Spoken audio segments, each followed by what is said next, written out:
This photo of my brother, taken one summer in the mid-60s, brings back memories of annual family holidays on a farm in Awliscombe, Devon. We spent 2 weeks there every year for many years, with our grandparents, aunts, uncles and cousins. We would be woken very early in the morning to be bundled into the car. In those days, the journey from London to Devon could not be done on motorways, and the drive took all day. After a few hours on the road, we would unwrap cold, hard-boiled eggs, which used to stink out the car, and bread and butter. Whoever was in the passenger seat was responsible for holding the radio and turning it to try to maintain a decent signal as we drove along. We would play pub cricket on the journey, and, as we neared the Devon coast, it was a race to see who would be the first to see the sea. Access to the cottage we stayed in was via one of two gates. We knew them as the top and bottom gates. My brother and I took it in turns to open and close the gates and ride on the car bumper to the cottage. I once jumped on the bumper to open the bottom gate, but my father changed his mind and drove 2 miles round the country lanes to the top gate with me hanging on. Imagine his surprise when I jumped off at the end of the journey. We had an outside loo with a chemical toilet, and Elsa, known affectionately as Elsie, which we had to empty, digging the contents into the garden. I remember having to do a visual sweep with my torch to make sure there were no big spiders in there. With the toilet door open, there was an incredible view. We had competitions to see who could count the most fields. We played French cricket on the front field and badminton in the back garden. Each morning, one of us children would get up early to help the farmer with the milking and bring back warm, fresh milk for breakfast. There were idyllic holidays, and the wealth of happy memories still amuse us at family gatherings. Jane Hughes playlist singing in the kitchen with Mum chorus from Mendelssohn's Elijah, lift thine eyes to the mountains, whence cometh help. Thy help cometh from the Lord, the maker of heaven and earth. He hath said, thy foot shall not be moved, thy keeper will never slumber. Recreating happy memories. Lift thine eyes, performed by Westminster Choir College singers. It is an ordinary summer afternoon in the 60s, and I am in my mid-teens. My mother and I are standing in our tiny kitchen doing the washing up. We are singing this beautiful piece together, she on the second soprano line and I on the alto, as these are the parts we know, so some of its beauty, the first soprano, has to be supplied by our imaginations. From my factory worker father who left school at 13 and clerical worker mother who left at 14, I had learned to love classical.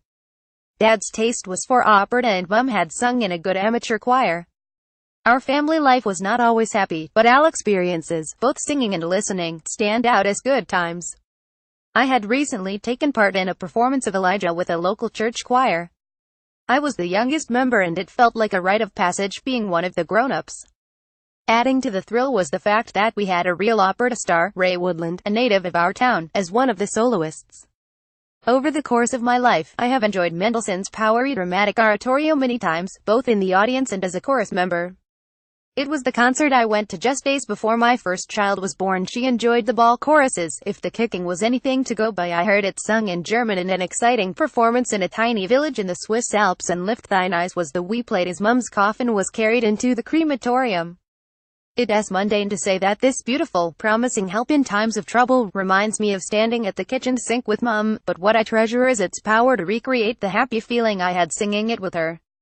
Marianne Hunt. We love to eat frizzy Lizzy. Ingredients: serves 4 2 by 135 grams packs of jelly flavor of your choice, 250 milliliters boiling water, 1 by 350 milliliters tin of evaporated milk, hundreds and thousands, inspired by Beanie.